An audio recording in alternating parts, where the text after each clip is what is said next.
Welcome to Tottenham Tactics, where we break down every pass, press and pattern that defines Spurs football. Today, we're diving into Spurs' tough outing against Chelsea, a match that started with promise but quickly turned into a lesson in intensity and structure.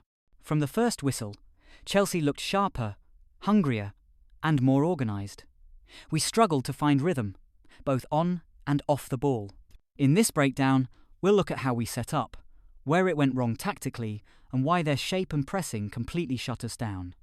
Let's get into it. We lined up in a 4-3-3, with Bergvall, Kolo and Kudus leading the line. Bergvall was forced off early with a concussion, and replaced by Xavi. Throughout the first half, Spurs frequently shifted into a 4-2-3-1, with Sarr, Bentancur and Xavi rotating through the central attacking role. Chelsea, meanwhile, set up in their usual 4-2-3-1, anchored by a solid double pivot, Caicedo and Reece James. In possession, Spurs moved into their familiar 3-2 build-up shape, with Palhinha dropping between the centre-backs. But both Porro and Spence were pinned deep because of Chelsea's aggressive press. Chelsea's plan was clear. Stretch the pitch as wide as possible. We didn't really counter that width. Instead, we focused on pressing their pivots, with Sarr and Bentancur stepping forward to engage. A key problem for Spurs in the attacking third was the lack of width. Porro and Spence stayed too deep, and Kudus kept drifting inside, leaving the flanks empty. That allowed Chelsea to defend compactly in a narrow block, cutting off central lanes with ease. When they built out, Cucurella tucked in to form a back three, while Gusto stayed wide on the right. Their use of width constantly stretched us, and opened gaps between the lines. Spurs did press well in short bursts, forcing a few errors. But those moments weren't consistent. The press often looked disconnected, players unsure whether to commit or hold shape. Chelsea, on the other hand, stayed calm. They used numbers in their build-up, progressing patiently. Once they broke our first line, their players repositioned instantly. Enzo dropped deeper to receive. Palhinha tried to follow. And from there, they sliced through midfield transitions with ease. Caicedo was easily man of the match.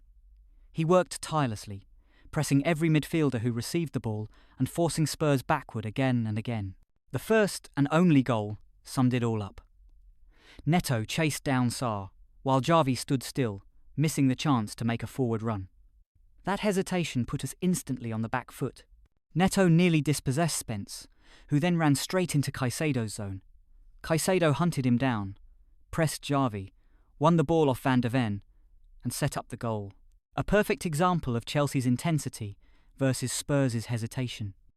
Garnacho and Neto's pace caused chaos down both flanks, repeatedly isolating Porro and Spence. And once again, our pressing lacked structure. The striker rarely initiated it. Often, Bentancur was the one stepping up first. It felt reluctant, half-hearted, and that's exactly where Spurs are missing Solanke's energy. Another example of how well organised they were. Sitting in a narrow 4-4-2, keeping their lines tight and compact. Porro was open on the flank, and Kudus even wider, but no one switched the play quickly enough. Everything stayed slow and predictable, and the free kicks. Let's just say, there's not much to analyse. The booze at full time said it all. Spurs were miles off it.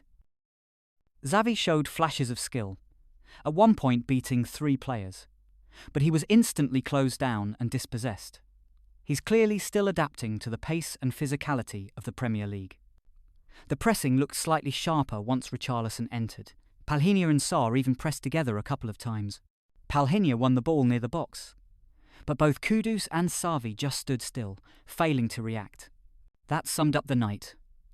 One player working, others watching. In truth, those brief moments weren't enough. We failed to create a single clear-cut chance. The mentality just wasn't there. No aggression, no bravery, no belief. By full time, the numbers told the story. We finished with just 0.05 expected goals. They racked up 2.92, only 3 shots attempted, and just 1 on target. They created multiple big chances, pressed with intent, and played with purpose. We looked passive, hesitant, and completely overrun. The system wasn't the problem. The mindset was. We weren't brave on the ball. We weren't compact off it, and we didn't compete in key moments. Nights like these hurt, but they show where improvement is needed. Decision-making, intensity, and above all, that hunger to fight for every duel. Just not good enough tonight. But there's still time to turn it around. Thanks for watching Tottenham Tactics. See you in the next breakdown.